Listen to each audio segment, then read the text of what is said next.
Now, he's had 3 previous incarnations, and this time he comes forth to the 20th century and the trenches of the First World War. So while you have a look at the making of the programme, I shall go off scouting around the corridors of the television centre. Rotters. Okay, opening titles. 2, 1. Yep.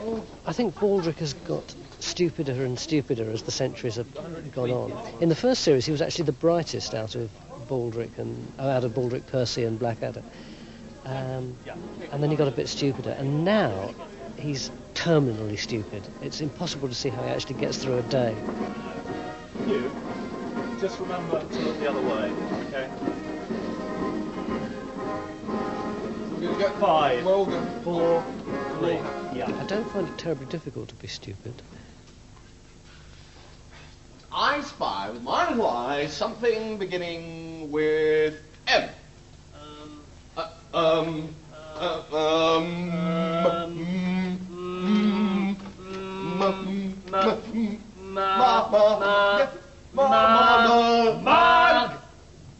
I say so.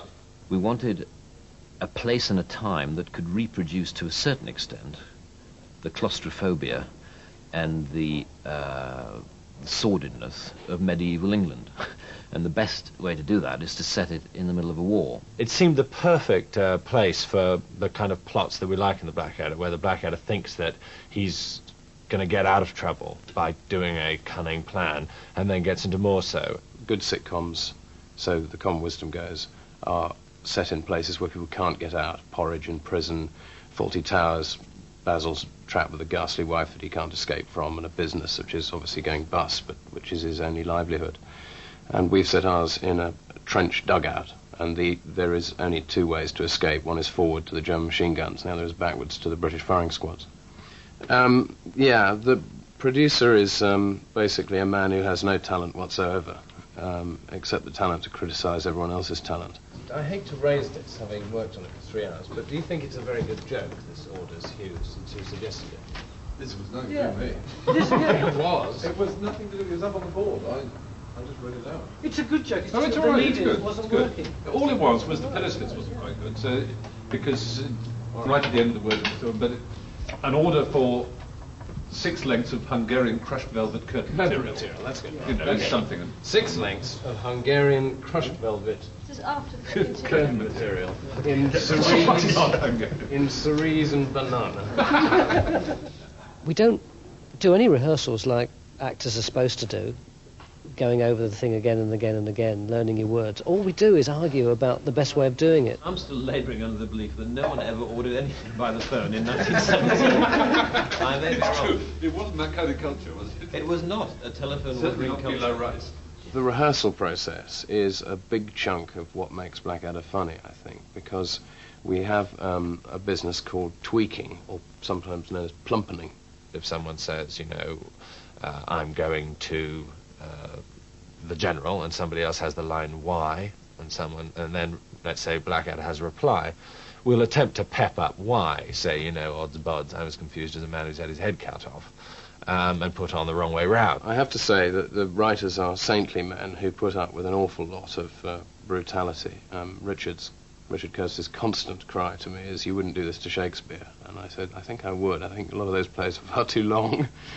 No, hang on, there's something wrong here. Because surely, if you're ordering a cab for a Mr. Redgrave, from Arnos Grove in that case, it should be rather than to Arnos Grove. I thought it was Mr. Redgrave who was ordering the cab. But in fact, what you're saying is that Mr. Redgrave is the person who's going to be picked up and who's on the top bell. Yes. Sorry, Strange world of logic. No, that's fine. Just change it to 4. We're getting to play the cab driver. The hardest thing about writing Blackadder is in the end, when you love a joke and when the cast don't love it, and you have to argue your way around. But the highest hope is that eventually you'll come up together with a line that they like and you like more than the one you wrote. On the contrary, George, we've had plenty of orders. We've had orders for 6 meters of Hungarian crushed velvet curtain material, 4 pilo rice, and 1 chicken tikka masala. And 4 pilo rice and 1 chicken tikka masala, and a cab for a Mr. Redgrave picking up from 14 Arnos Grove ring top bell. The rehearsal process certainly is a wonderful therapy because you can laugh yourself sick for 40 minutes on end, helplessly.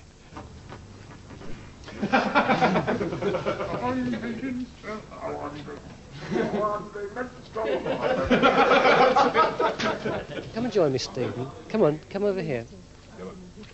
It's very difficult to sit next to Baldrick because he's so smelly. This is Stephen Fry, who plays General Melchett, who is a complete, utter, vicious duffer. Oh, now you're just trying to be lovely. It's not true. It's not true. It's not true. I'm really rather awful. Spickley! Ah! You shot my spickled Jim! I've never played anyone quite so mad before. The previous Melchett I played in Blackadder 2 was rather sort of grave and quite good, really.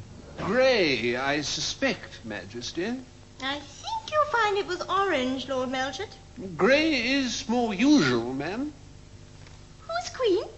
Majesty, there were these magnificent orange elephants. Whereas this chap is blustering and really quite seriously deranged. He shot my pigeon! Blackadder always seems to work best in times of absolute madness, when the whole world is mad, and it's as though Rowan's character is the only sane person. And I don't think there are many times in history that were madder than the period around the First World War. 1978 springs to mind in Britain. I don't know, why am I thinking Early that? 79. Early 79, yes, that's right. I spotted with my little eye something beginning with R. Army. For God's sake, Baldrick, Army starts with an A. He's talking about something that starts with an R. Rrrr. Motorbike. What? Motorbike starts with a... Right. Right, my turn again. What starts with come here and ends with ow? Don't know. Come here. Ow! Sure. Okay, fine. Great. Time for some poolside gossip. This is what I found out this week. Well, Rowan Atkinson's ambition was to be a cameraman. He originally applied to the BBC to be an engineer and was turned down. Tony Robinson really wants to be a romantic hero. He'd like to play Romeo to Victoria Wood's Juliet, or vice versa. Alexei Sale, whose Stuff starts on Thursday, is a closet ballet dancer. He goes to a gym for dance classes but won't go to a dance studio as he can't cope with the idea of wearing pink leg warmers. And Michael Palin, while he was trying to go around the world in 80 days, which started on BBC One last Wednesday, he was spotted in Cairo and ended up with a small walk-on part in an Egyptian gangster movie. Bizarre, eh? Well, that's all for this week. Tune in next week when we'll be looking at a new drama serial starring Diana Rigg, and I'll be in the bath. So, cheers.